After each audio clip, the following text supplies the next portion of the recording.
Hello everyone. Hello sir. तो आज का जो हमारा लेक्चर है we are going to solve circle diagram example. तो सबसे पहले ये याद रखना कि आपको जो सर्कल डायग्राम ड्रॉ करना है वो ग्राफ पेपर पर ड्रॉ करना है।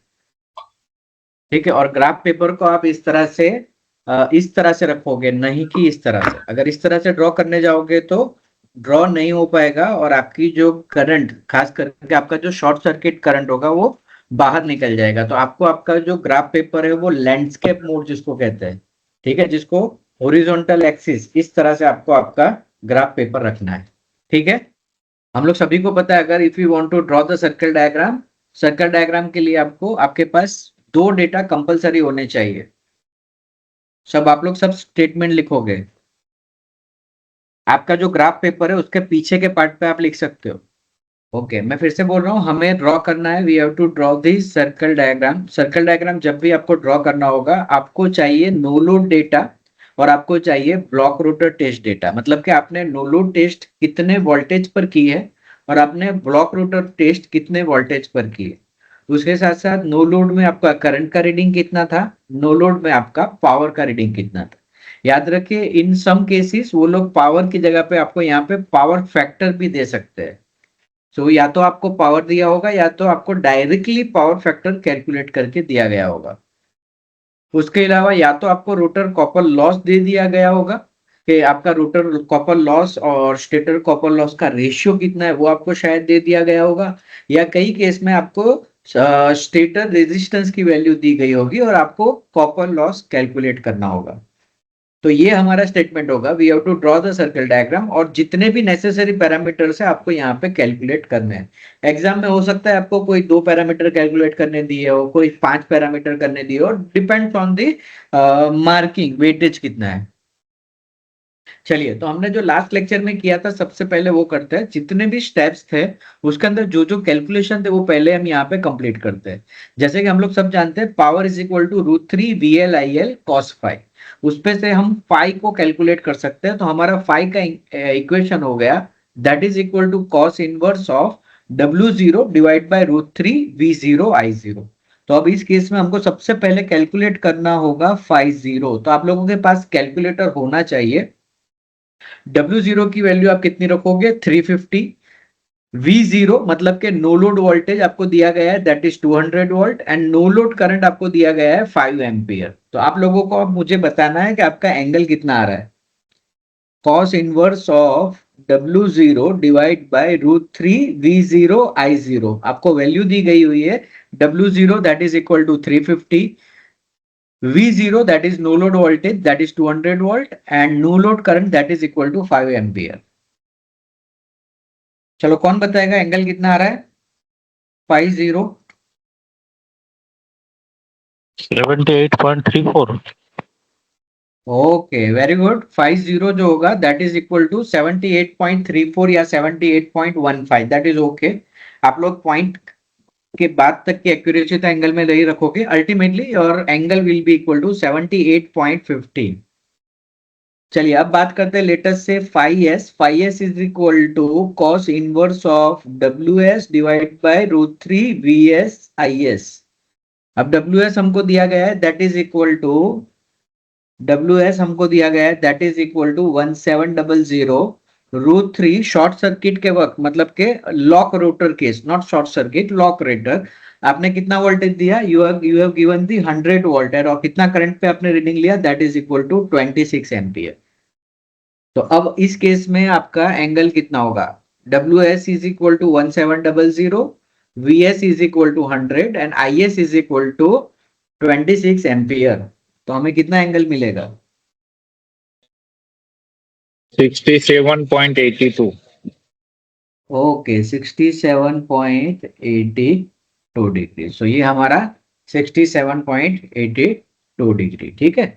चलिए अब आगे बढ़ते हैं। नेक्स्ट पैरामीटर जो हमें कैलकुलेट करना है दैट इज ISN। ISN का मतलब होता है short circuit current at normalise voltage. अब समझो हो क्या रहा है, हम लोगों ने जब रोटर को लॉक किया था हमने कितना वोल्टेज अप्लाई किया, हमने 100 वोल्ट अप्लाई किया और हमारा जो करंट आया वो कितना आया, 26 एम्पियर। पर एक्चुअली ऐसा नहीं था, हमें जो रीडिंग लेना था हमारी मोटर का रेटेड कंडीशन पे लेना था। मोटर की रेटेड कंडीशन कितनी दी हुई है, 200 वोल्ट। इसका मतलब वो हमें रीडिंग लेना चाहिए 200 वोल्ट पे, पर हम लोग 200 वोल्ट तक नहीं गए। क्या रीजन था? रीजन यही था कि हमारी मोटर की जो करंट है वो रेटेड कैपेसिटी पर पहुंच गई। हमने जो वाइंडिंग वाउंड करके रखा है, उसमें जो वायर हमने वाउंड करके रखे वो उसकी फुल लोड कैपेसिटी जो है that is equal to 26 ampere, उससे ऊपर नहीं जा पाएंगे। तो हमने क्या किया, जैसे जैसे वोल्टेज बढ़ाते गए, जैसे ही हम रेटेड कंडीशन 26 एम्पियर पर पहुंच गए, हमने मोटर को और ज्यादा फर्दर वोल्टेज देना बंद कर दिया। तो ये जो हमारा करंट है ये हमारा आईएस करंट है, शॉर्ट सर्किट करंट, जो हमने लिया हुआ है 100 वोल्ट पर एक्चुअली हमें कब लेना चाहिए था, हमें लेना चाहिए था 200 वोल्ट पर। तो उसके लिए हमारा इक्वेशन है ISN is equal to V1 IS divide by VS। V1 जो है वो आपका रेटेड वोल्टेज है, VS जो है आपने किस वोल्टेज पे लिया है दैट इज 100 वोल्ट। ये सारे जो पैरामीटर है ब्लॉक रोटर के, this is VS, this is IS and this is your PS या WS।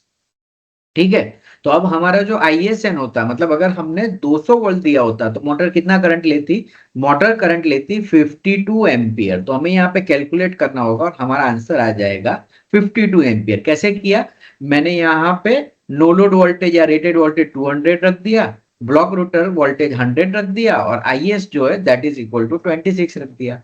और ये बहुत ही सिंपल है, अगर 100 वोल्ट पर मशीन 26 एम्पियर ले रही है तो अगर मैं 200 वोल्ट देता that is the normalise voltage, तो मशीन कितना करंट लेती, so that is equal to 52 ampere.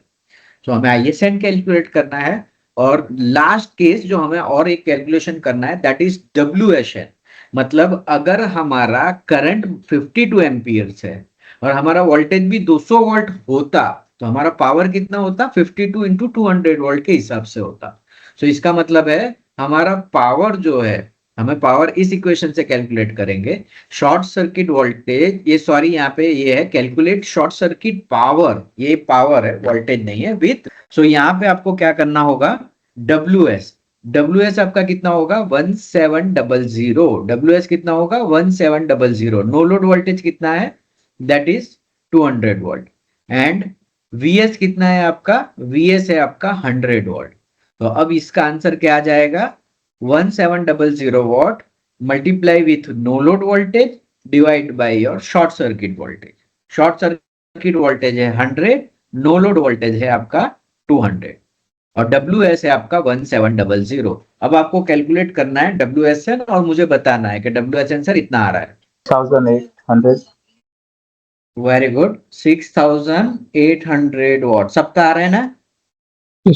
Yes sir 6800। तो हम लोगों ने इतना कैलकुलेशन कंप्लीट कर लिया हुआ है। हमारे पास अब चार चीजें हैं जो आपको याद रखनी है। एक तो no load power factor angle है that is 78.15, lock rotor power factor angle है दैट इज 67.42, हमारा शॉर्ट सर्किट करंट है IS that is equal to 26 ampere and ISN जो है that is equal to 52 ampere. Short circuit power with normal voltage है हमारा 6800 watt. अब हम क्या करेंगे, now we are going to draw the circle diagram of induction motor. तो आप सब लोग अब ग्राफ पेपर ले लीजिए। सबसे पहले we will draw step 1, we will take the reference phasor V as a vertical Y axis, मतलब कि हम Y एक्सिस पर V as a reference voltage ले लेंगे। सर इसकी लेंथ कितनी रखनी है, कोई फर्क नहीं है, हमें वोल्टेज V को कभी मेजर करना ही नहीं है, ये सिर्फ एक रेफरेंस फेजर है।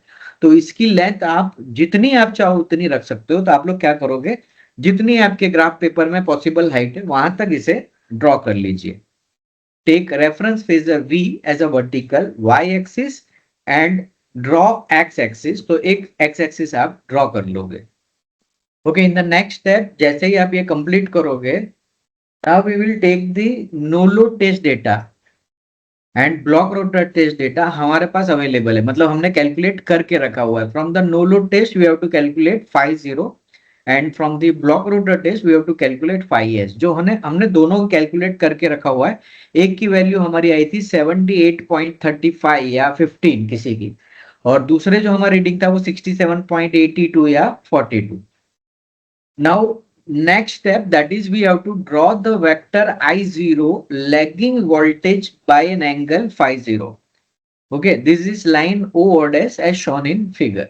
मतलब अब हमें क्या करना है, we have to draw one I0 voltage vector that is having an angle phi 0, okay, that is lag with respect to voltage V.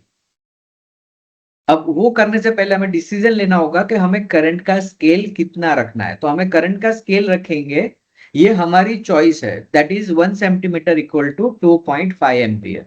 Sir क्या हम 1 सेंटीमीटर इक्वल टू 5 एम्पियर भी रख सकते हैं? वो आपकी चॉइस है, आप लोग रख सकते हो, कोई फर्क नहीं पड़ता है। बस हमें सिर्फ इतना देखना है, हमारा जो शॉर्ट सर्किट करंट है दैट इज 52 एम्पियर। सो अगर हमने मान लीजिए 1 सेंटीमीटर इक्वल टू 1 एम्पियर रख लिया, तो हमारा जो शॉर्ट सर्किट करंट होगा वो 52 एम्पियर होगा, और 52 एम्पियर इक्वल टू 52 सेंटीमीटर अगर हमने लिया हुआ है 1 सेंटीमीटर इक्वल टू 1 एम्पियर, तो ये क्या हो जाएगा, हमारे ग्राफ पेपर के बाहर निकल जाएगा। तो सबसे बैड मिनिमम जो हमारी सबसे पहली चॉइस थी that is 1 centimetre equal to 2.5 ampere. ठीक है, अब 2.5 की जगह पे आप 3 ले सकते हो, 4 ले सकते हो, 5 ले सकते हो, not an issue, but 2.5 will be good. तो चलिए अब हम सबको पता है हमारा जो I0 नो लोड करंट था उसकी वैल्यू कितनी थी, that is equal to 5 ampere, और हमारा करंट का स्केल हमने कितना लिया हुआ है 2.5 एम्पियर। तो इसका मतलब हमें इस तरह से एक वेक्टर ड्रॉ करना है ओ ओ डैश। इसकी लेंथ कितनी होगी, इसकी लेंथ होगी हमारा नो लोड करंट, जो हमारा नो लोड करंट का रीडिंग था, हमारा नो लोड करंट का रीडिंग कितना था 5 एम्पियर्स।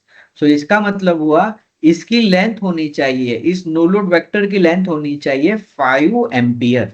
अब 5 एम्पियर मतलब कितना, तो हम जानते हैं 2.5 एम्पियर इक्वल टू 1 सेंटीमीटर। तो 5 एम्पियर इक्वल टू कितना होगा, that is equal to 2 centimetre.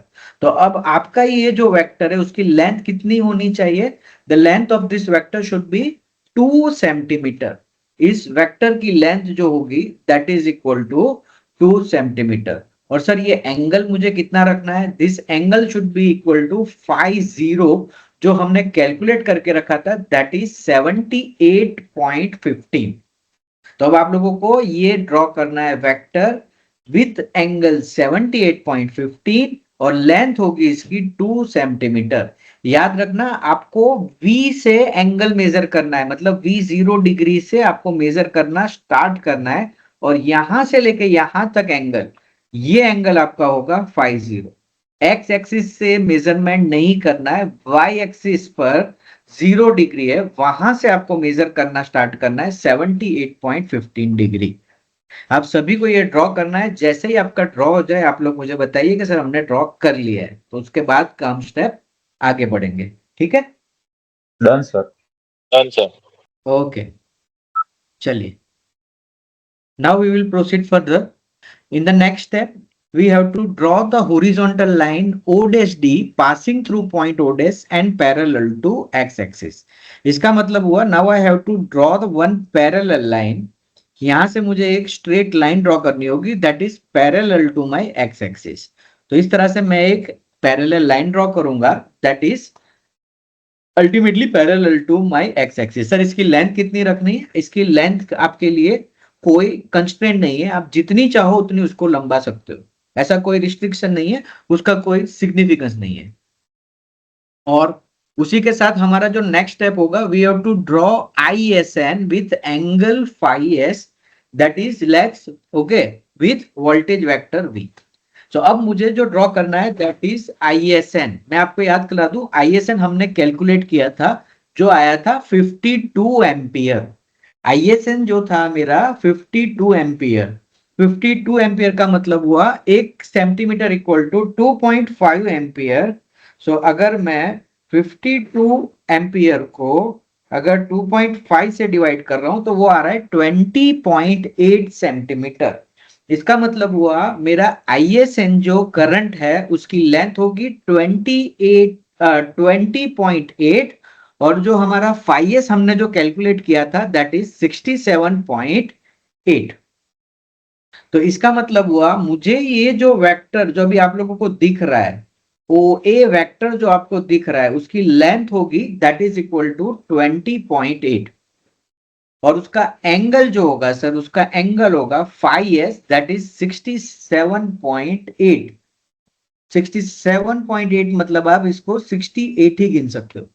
And in the next step we you have to join the line O dash A, that is called output line, जिसकी length आपको measure करनी है। जो मेरी आपके साथ साथ मैं भी गिन रहा हूं, तो मेरी जो लेंथ आ रही है दैट इज 18.8 सेंटीमीटर।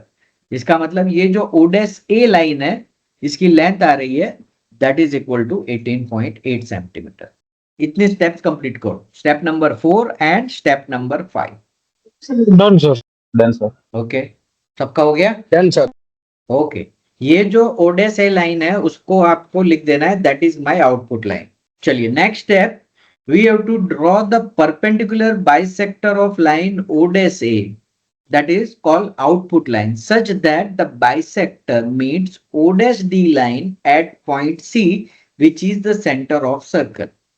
इसका मतलब क्या कह रहा है ये जो आउटपुट लाइन है, you have to divide this output line. अब आउटपुट लाइन की मेरी लेंथ कितनी हो रही है? 18.8 सेंटीमीटर। तो इसका हाफ कितना होगा मेरा? 9.4 सेंटीमीटर। तो इसका मतलब हुआ मैं यहां से एक 9.7, इस पॉइंट से 9.4 सेंटीमीटर पे एक पॉइंट मार्क करूंगा और वहां से एक परपेंडिकुलर लाइन ड्रॉ करूंगा कुछ इस तरह से। ठीक है, मैं फिर से रिपीट कर रहा हूं, मैंने ये लाइन कहां ड्रॉ की हुई है? ये लाइन मैंने ओडेस ए के को इक्वली डिवाइड की है। मेरा ओडेस ए है 18.8 सेंटीमीटर। तो इसका मतलब हुआ मैंने सबसे पहले स्केल ली और मेजर किया 9.4 सेंटीमीटर, एंड 9.4 सेंटीमीटर में मैंने एक पॉइंट रखा और वहां से I draw the perpendicular 90 degree angle पे मैंने एक लाइन ड्रॉ की, जो ओडेस डी को जहां पे टच कर रही है उसे मैंने कह दिया है that is equal to my centre of circle, that is I have given the name point C. Done, sir. Okay, so now let us proceed for next steps. Step number 7, take C as a center and O dash C as a radius. Draw a semicircle passing through point O dash A. इसका मतलब हुआ मेरा centre कहां पे रहेगा? मेरा centre रहेगा C और मेरा रेडियस रहेगा O dash C। ठीक है, और इस तरह से मुझे एक सेमी सर्कल ड्रॉ करना है जो कहां से पास हो रहा होगा? That should be passing from point O dash and as well as it should or it must be passed through point A। अगर आपने ये ठीक से 90 डिग्री पे ठीक से इसको परपेंडिकुलर ड्रॉ किया होगा तो ये आपका ओडेस से स्टार्ट होगा और ए पे मीट करके इस तरह से आपका सेमी सर्कल बन जाएगा। पास हो रहा है ए में से? ओडेस ए में से पास हो रहा है आप लोगों का? Yes, sir. Okay. Now next step we have to draw the perpendicular from point A on x-axis, that's called line AG। मतलब कि आपका ये जो A पॉइंट है वहां से आपको एक स्ट्रेट नीचे की तरफ parallel to your y axis एक लाइन ड्रॉ करनी है, दैट इज AG। और जो O dash D लाइन पे टच हो रही है, जो O dash D लाइन पे टच हो रही है, उस पॉइंट को हम नाम दे देंगे F। और इस तरह से हमारे पास 3 पॉइंट होंगे A, F एंड G। ये जो ऑरेंज लाइन आपको दिख रही है यहाँ पे आपके 3 पॉइंट हो गए। First point is A, second is F and third is G। Next step, we have to separate the stator copper loss and rotor copper loss. अब यहाँ पे हम ध्यान से समझे हो क्या रहा है। See here, this is your I0 vector, this is your I0 vector, what FG will represent? FG क्या represent कर रहा है? I0 cos phi 0 represent कर रहा है। If I am going to measure I0 cos phi 0 तो उसकी length कितनी होगी? That is equal to FG। and जो ISN वेक्टर है, ISN वेक्टर का cos phi s कंपोनेंट जो होगा वो कितना होगा? That is equal to AG। मतलब के in short FG and AG that is represent your active power, जो कि that is consume by the machine. और मशीन जो भी पावर अभी कंज्यूम कर रहा है वो सबके सब कहां पे जा रहा है?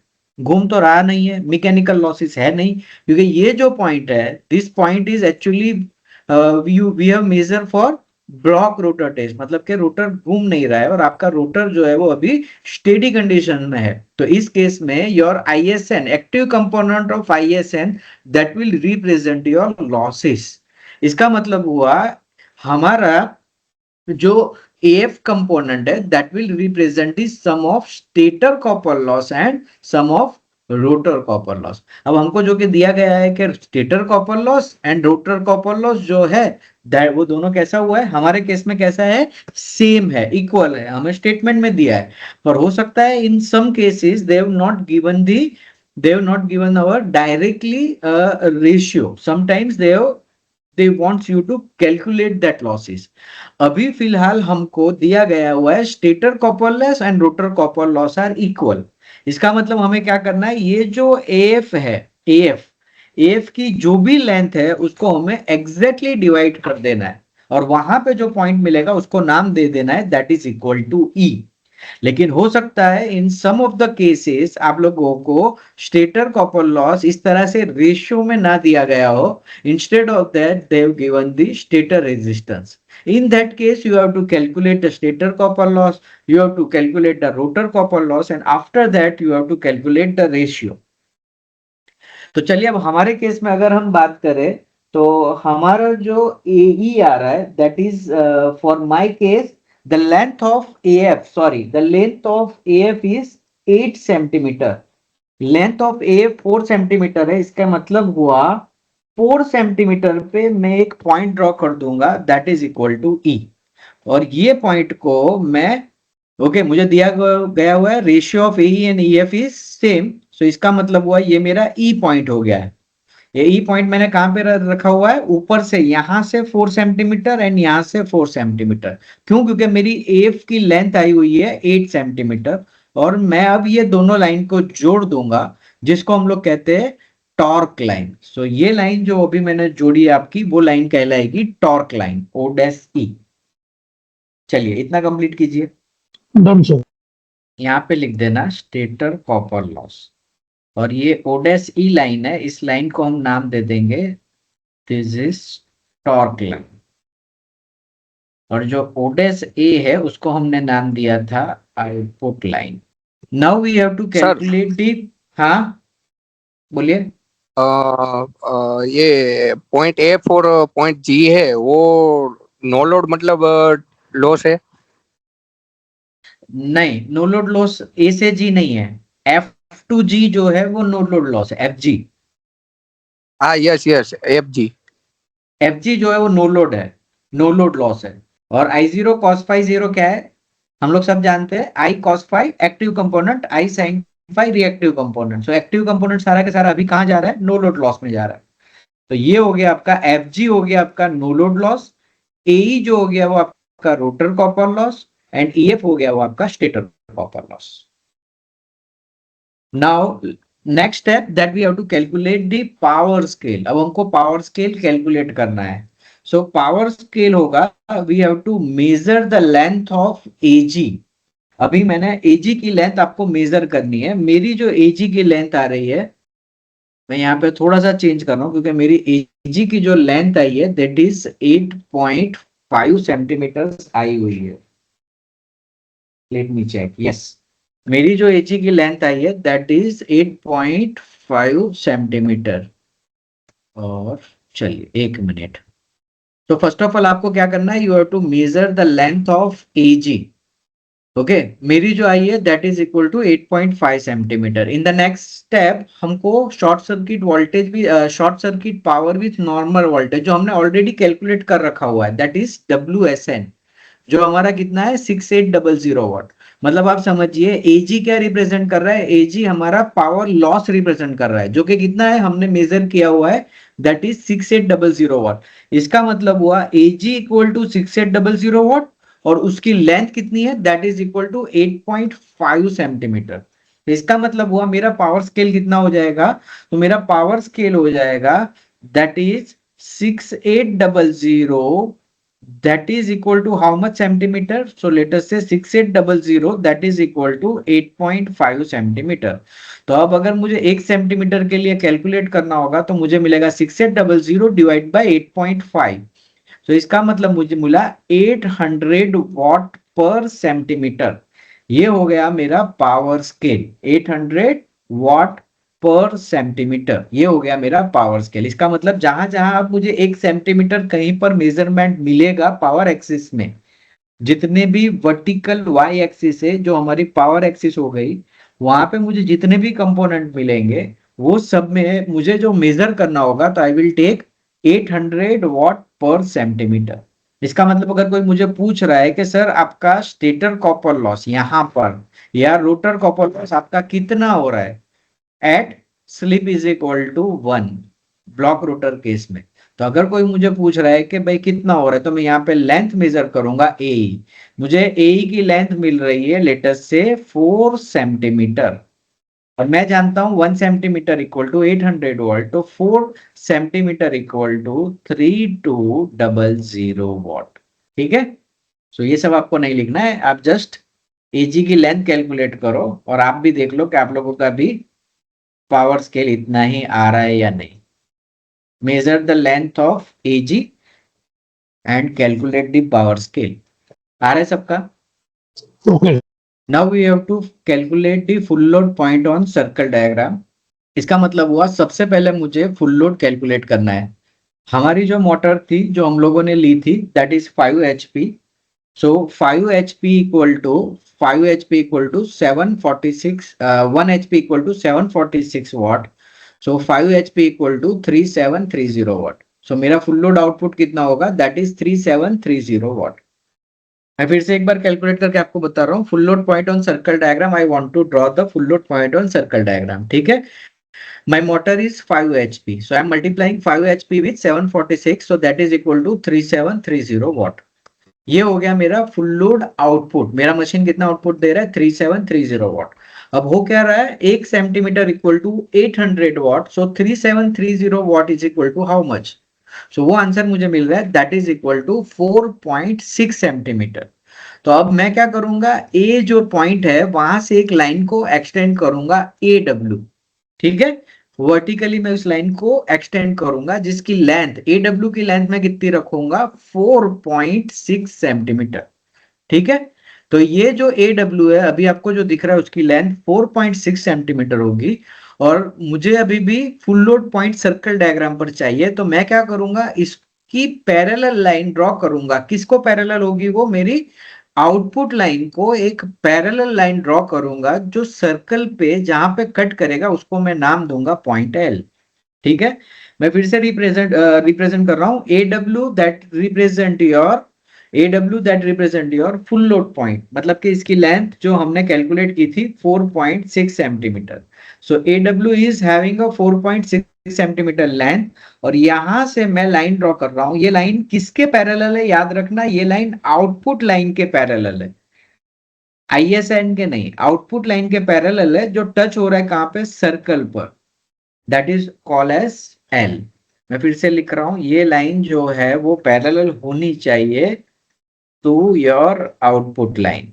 ये आउटपुट लाइन के पैरेलल होगी, सर्कल पर जहां पर टच होगी वहां पे आपने पॉइंट बनाना है, that is equal to L. चलिए इतना कीजिए।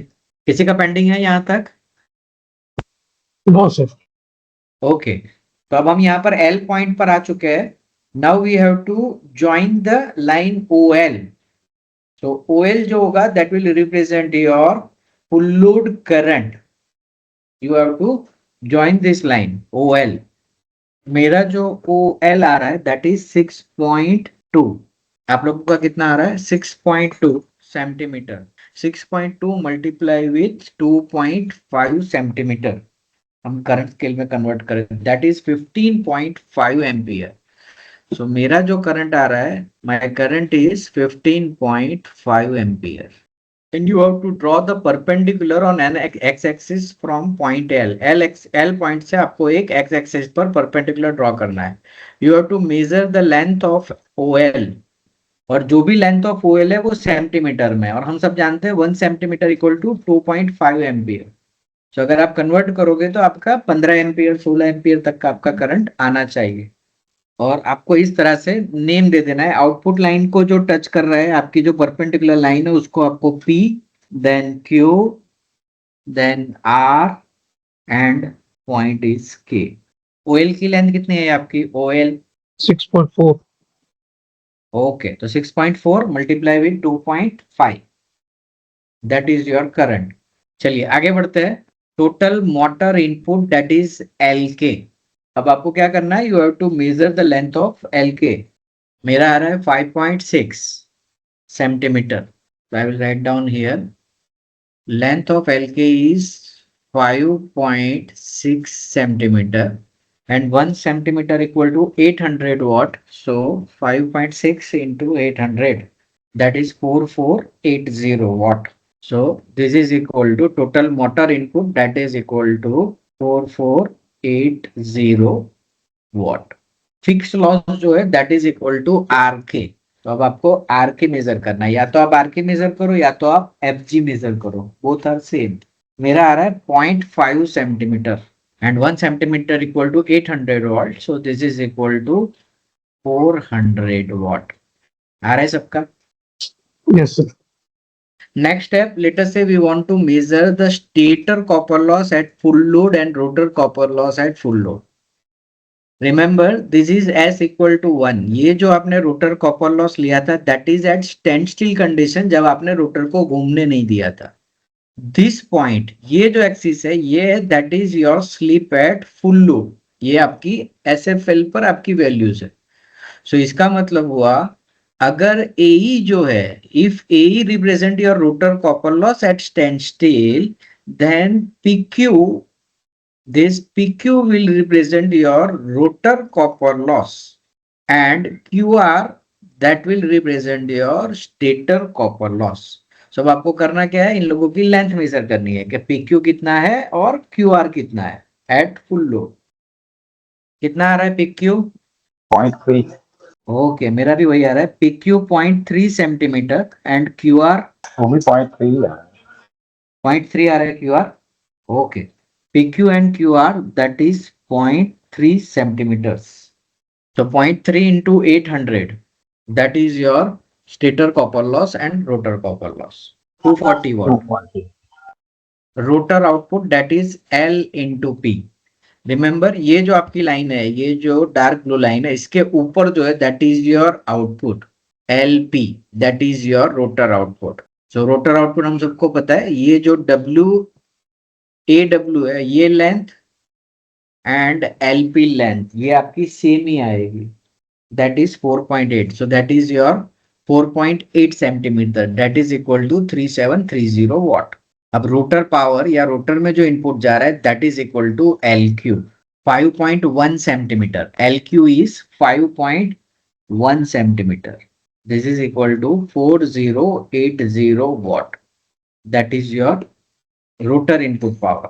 मैं यहाँ पे लिख रहा हूँ stator copper loss 240 watt, rotor copper loss 240 watt, rotor output that is 3730 what, rotor में जो इनपुट दिया था LQ दैट इज 4080 वॉट। चलो आगे बढ़ते हैं। Let us say we want to calculate the power factor that is cos phi. So cos phi is the cosine angle between vector OL and y axis. So that gives you a 0.86. I am talking about cos phi. Angle measure करो and take the cosine of that angle. मेरा ये जो angle आ रहा है that angle is 30 degree and cos 30 equal to 0.866. This phi 0 that is 30 degree. Power factor angle आप और एक method से कैलकुलेट कर सकते हैं, that is nearest side that is L के divide by hypotenuse that is OL। L के divide by OL भी आपको पावर फैक्टर ही देगा, cos phi is equal to L के divide by OL। Okay, sir. Okay, चलिए next point, we have to calculate the motor efficiency. अब पहले तो आउटपुट कितना होगा, तो आप यहाँ पे देखिए this is slip at full load, full load की बात चल रही है और ये this axis is your output line, इसके ऊपर जो भी मिल रहा है वो सब क्या है, आउटपुट है। तो आउटपुट कितना है, LP is your output. Sir PQ क्या है, PQ जो है वो आपका रोटर कॉपर लॉस है और QR क्या है आपका स्टेटर कॉपर लॉस और RK क्या है आपका फिक्स लॉस। तो इसका मतलब हुआ LK जो है that is your total input and LP जो है that is your output. So LP divide by LK जो होगा वो आपको एफिशिएंसी देगा। कैलकुलेट करके बताओ। LP जो है 4.8 सेंटीमीटर्स एंड LK जो है दैट इज 5.6 सेंटीमीटर, इतना आ रहा है। तो एफिशिएंसी आपकी आएगी 85%। ओके सर, 84 आ रहा है सर। 84-85 आ रहा है, that is okay. Rotor efficiency आप इसी तरह से कैलकुलेट कर सकते हो, LP डिवाइड बाय LQ, क्योंकि रोटर में इनपुट क्या जा रहा है, स्टेटर का लॉस और फिक्स लॉस निकाल दोगे तो उसके बाद जो बच रहा है वो कहाँ जा रहा है, रोटर में जा रहा है। PQ is your rotor copper loss, ठीक है। तो इसका मतलब हुआ LQ पावर रोटर में जा रहा है और LP जो है that is your output. So LP divide by LQ जो होगा वो आपको रोटर की एफिशिएंसी देगा, जो ऑब्वियसली 8.85% से ज्यादा होगी।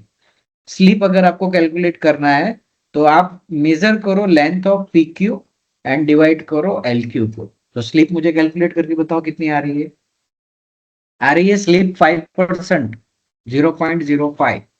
PQ की लेंथ है 0.3 सेंटीमीटर एंड LQ की लेंथ है 5.1 सेंटीमीटर। इसी तरह से स्टार्टिंग टॉर्क, ये हमारी टॉर्क लाइन है, तो टॉर्क लाइन के ऊपर जो रिप्रेजेंट होता है दैट इज टॉर्क आउटपुट। सो यहां से अगर हम देखें तो AE जो है दैट इज योर आउटपुट, ठीक है। तो that is your starting torque also. AE को हमने आगे भी कैलकुलेट किया हुआ है 3200, ये आता है AE आ रहा है हमारा 3200 वॉट, सिंक्रोनस वॉट। वो हमको रिप्रेजेंट कर रहा है हमारा स्टार्टिंग टॉर्क, ठीक है। उसके अलावा कई बार आपको पूछते हैं कि you have to calculate the maximum power, तो आपको क्या करना है, यहां से इस लाइन को एक्सटेंड करके आपके सर्कल पर जाना है और सर्कल से एक परपेंडिकुलर आउटपुट लाइन तक ड्रॉ करना है। This is your maximum power PM, ये जितनी लेंथ होगी अगर पूछा है तो। इसी तरह से सेंटर से टॉर्क लाइन के परपेंडिकुलर एक लाइन ड्रॉ करनी है इस तरह से, और उसे एक्सटेंड करनी है टॉर्क लाइन पर जो आपको देगी मैक्सिमम टॉर्क। ये दो चीज मैंने यहाँ पर नहीं लिखी है पर एडिशनली शायद वो लोग पूछ सकते हैं। ये हो गया आपका पूरा एक सर्कल डायग्राम। किसी को कोई डाउट? No sir.